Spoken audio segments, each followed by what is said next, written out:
les hommes et les femmes vivaient en harmonie. Les hommes et les femmes vivaient dans l'amour et la joie. Lorsque quelqu'un avait besoin d'un autre, alors tout le monde venait l'aider. Tout le monde s'entraidait les uns et les autres. Les problèmes n'existaient pas. Car il y a bien longtemps de ça, les êtres étaient spirituels. Un jour, un homme qui élevait du bétail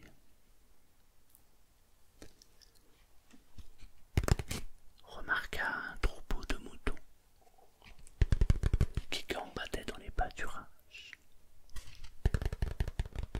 Il s'approcha des moutons tranquillement.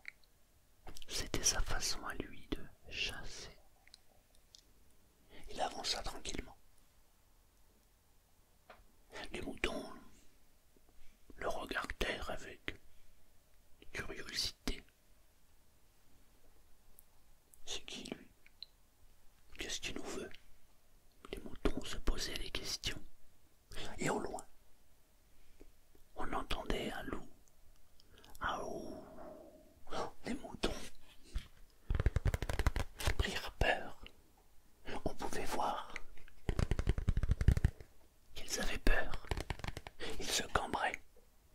Ils couraient dans tous les sens et ils se cachaient derrière l'homme.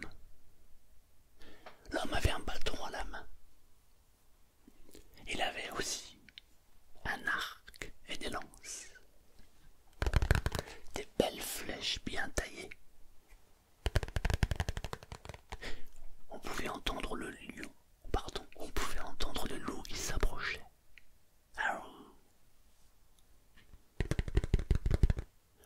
L'homme regarda le troupeau de moutons et se dit: waouh, j'étais venu en chasser un. Si j'élimine le loup, je vais me retrouver avec tout un troupeau. Et il prit une flèche. Il tendit son arc et visa le loup. Le loup courut et s'approcha des moutons. Et il tira. Le loup tomba, net. Les moutons ne savaient plus quoi penser. L'homme avait une petite clochette avec lui. Il attrapa un mouton et lui mit au cou. Il remarqua que celui-ci avait l'air d'un chef, le chef du troupeau. Il metta une corde au cou du chef, le tira, et comme par magie, tout le troupeau de moutons le suivirent. Il décida de faire une clôture. Il parla avec les moutons et leur dit: c'est pour votre bien que je fais ça.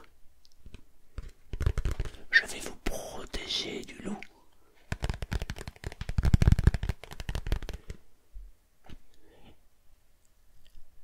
Les moutons se laissèrent faire. Ils se disent: bah ouais, pourquoi pas. Si on est en sécurité, moi ça me va, dit un mouton.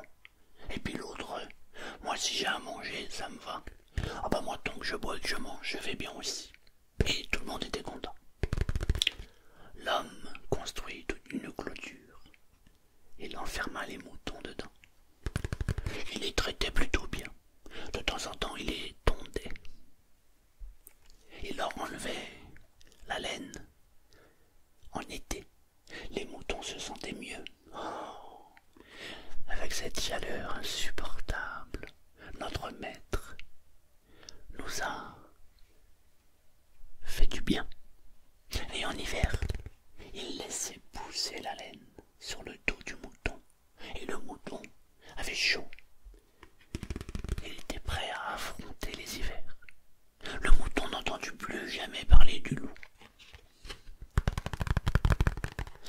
Un homme qui était chef d'une petite ville à côté remarqua le manège. chef, mais il n'y avait pas grand monde à s'occuper, car dans sa petite ville, tout le monde vivait d'amour et d'eau fraîche. Tout le monde se partageait les choses. Il n'y avait jamais de problème. Tout allait pour le mieux. Et cet homme observa le manège. Il discuta avec l'autre homme et lui dit: dis-moi, comment as-tu fait pour dompter ton troupeau? Et le berger lui expliqua. Donc, si j'ai bien compris, le loup leur faisait peur et tu les as donc protégés? Oui, monsieur. Ah, l'homme venait d'avoir une idée lumineuse. Pas pour tout le monde, cette idée lumineuse. Il rentra dans sa petite ville. Oyez, citoyens. Les gens s'approchèrent. Qu'est-ce qui se passe? Ils n'avaient pas l'habitude d'entendre quelqu'un aboyer comme ça. Oyez, venez, écoutez-moi. Au dehors de cette ville, il y a des gens mauvais, des gens qui veulent nous agresser. Il faut nous protéger. Les gens ne comprenaient pas. C'est quoi quelqu'un de mauvais? Alors il leur expliqua. Quelqu'un de mauvais, c'est quelqu'un qui vous veut du mal. Quelqu'un qui veut vous voler ce que vous avez. Il faut que nous nous protégions. Les gens haussèrent les épaules pour la plupart d'entre eux et se dirent: il est fou. Mais quelques personnes furent convaincues. Comment ça, il y a des gens mauvais dehors? Oui, monsieur. Au loin, il y a des bruits de pas qui s'approchent. Il faut nous protéger. Et il instaura la peur dans la communauté. Alors quelques personnes fabriquèrent des armes et ont commencé à bâtir un mur autour de la ville pour se protéger du mal et des gens mauvais.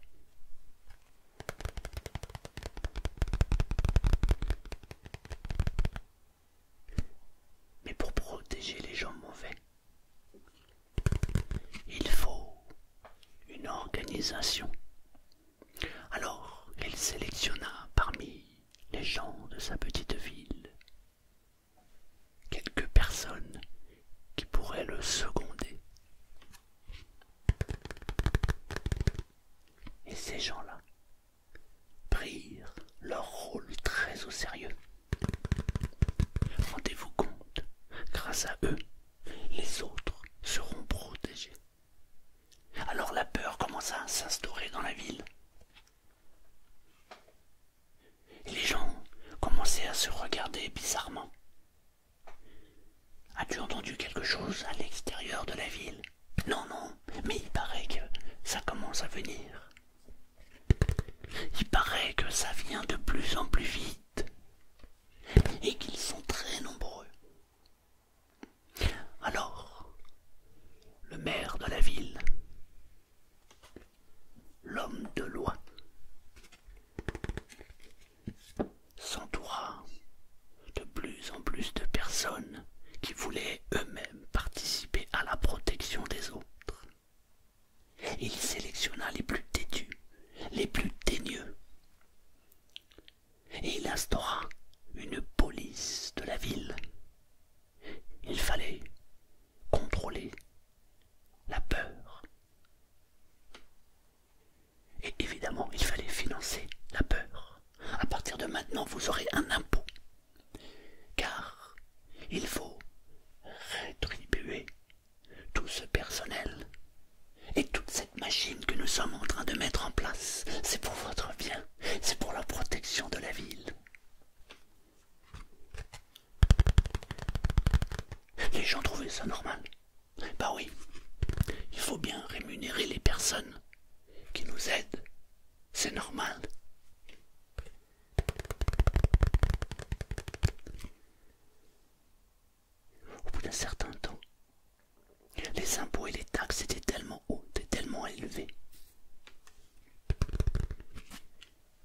que certaines personnes commencèrent à crier. Oh, ça commence à faire beaucoup là. Il ne reste pratiquement plus rien. En plus, j'aime pas trop ce maire. Alors le groupe décida de changer le maire. Et on changea le maire. Celui-ci était un peu plus gentil. Il décida de descendre un peu les taxes. Et en contrepartie, on diminuait de plus en plus leur liberté. Mais tout ça, c'était pour leur bien. Et parfois, quelques hommes et femmes dans la ville comprirent qu'il se passait quelque chose.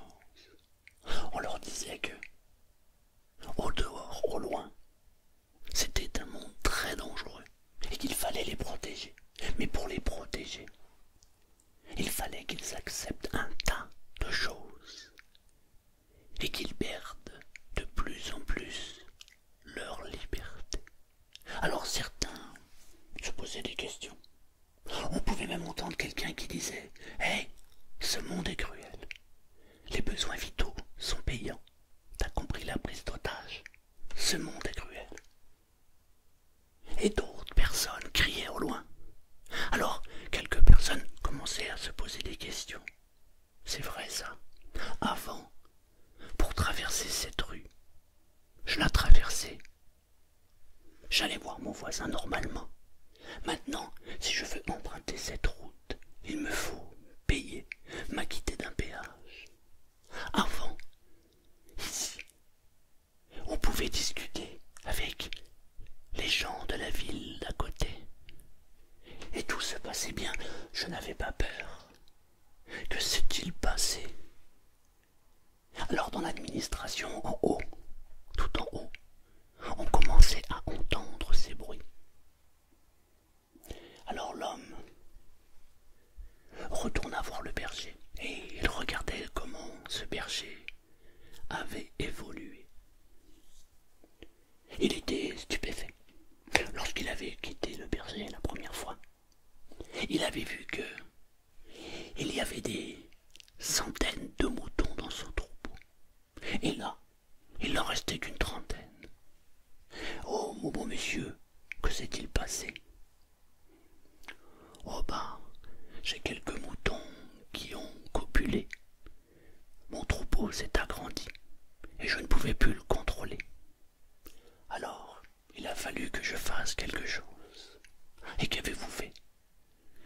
Eh bien, j'en ai abattu une grosse quantité et j'en ai gardé qu'une partie. Une partie qui me suffit à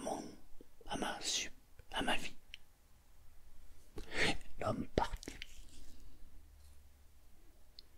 C'est donc ça la clé. Il faut réguler. Si je contrôle les naissances et les morts, alors je suis le maître de l'univers. Car c'est moi qui contrôle tout. L'idée germa chez ces gens qui étaient au-dessus. Tout en haut. En haut, on ne sait pas ce que c'est. On sait juste que quelque chose se passe. Qui fait quoi? Que font-ils? C'est pour le bien du peuple, ça tout le monde le sait. Et c'est ce qui est le plus important. Alors, on leur dit attention, au dehors, il y a beaucoup de microbes qui se promènent. Il faudrait prendre soin de la population. Nous allons créer quelque chose qui va vous protéger. Mais un homme le fit la main et dit excusez-moi, mais jusqu'à aujourd'hui, nous n'en avions pas besoin. Notre corps élimine tout ce qu'il a éliminé. Monsieur, c'est pour votre bien. Vous ne le sentez pas, le monde change. Ces maladies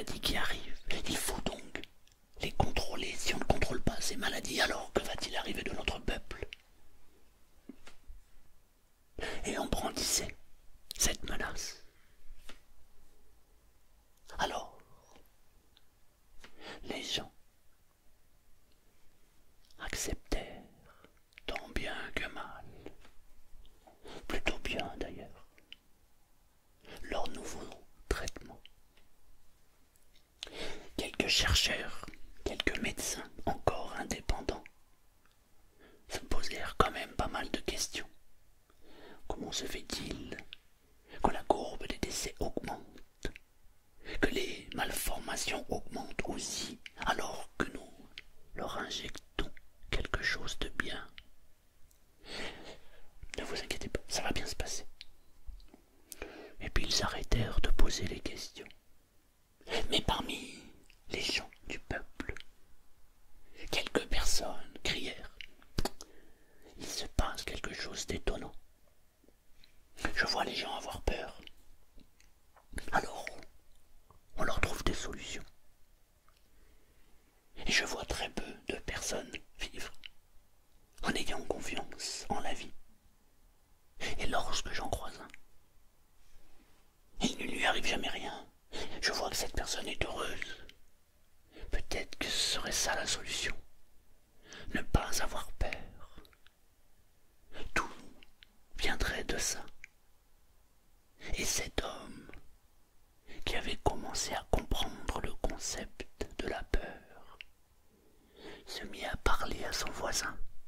« Hé, as-tu remarqué que la peur nous fait faire n'importe quoi ?» ?»« Oui, oui, j'ai remarqué. » Et les deux voisins se mirent à parler à d'autres voisins. Et plus les voisins parlèrent entre eux et commençaient à comprendre que la peur engendrait le mal, ils décidèrent tous ensemble de ne plus avoir peur, car on leur avait proposé un tas de choses pour ne plus avoir peur. On leur proposait une police d'assurance, on leur proposait des médicaments chimiques, on leur proposait qui parfois étaient bons, parfois étaient moins bons, mais dans l'ensemble, tout le monde était satisfait. À chaque fois, on leur proposait une solution à chaque problème. Mais au fond d'eux, ils comprenaient que les problèmes n'existaient pas. Les problèmes existaient parce qu'il y avait la peur en face. Et si on enlève la peur, alors il n'y a plus de problème. Et tout le monde se mit à penser comme ça. Ce fut la panique dans les étages. Dans l'administration, les gens se dirent: waouh, waouh, waouh, qu'est-ce qui est en train de se passer? Les gens ne seraient pas en train de se réveiller. Il faut faire quelque chose. Et on repensa au troupeau de moutons. Mais il était trop tard. Les gens avaient compris qu'en enlevant la peur, il ne pourrait plus rien leur arriver. On inventa encore des gros mensonges. Mais les gens ne croyaient plus à ces mensonges. Et plus le mensonge devenait gros, et plus ils rajoutaient des mensonges sur des mensonges sur des mensonges. On leur disait une information, puis une autre, qui était le contraire de ce qu'on leur avait dit le matin. Et les gens comprenaient bien qu'on les prenait pour des moutons. Alors la peur changea de camp. Ceux qui étaient en haut commencèrent à paniquer. Il faut faire quelque chose. Il faut faire quelque chose. Mais les gens, le peuple, avait compris. Et il était trop tard pour ceux d'en haut. Lorsqu'il n'y a plus de peur, il n'y a plus de pouvoir sur personne.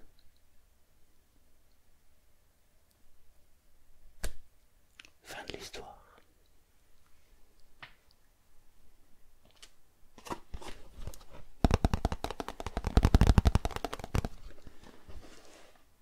Lorsqu'il n'y a plus de peur, plus personne n'a de pouvoir sur personne.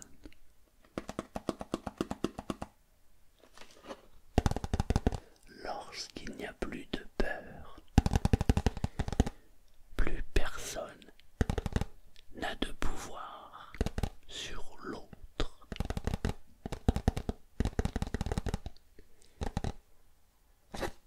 Lorsqu'on fait confiance en la vie, fait confiance en la vie. Il n'y a plus de peur.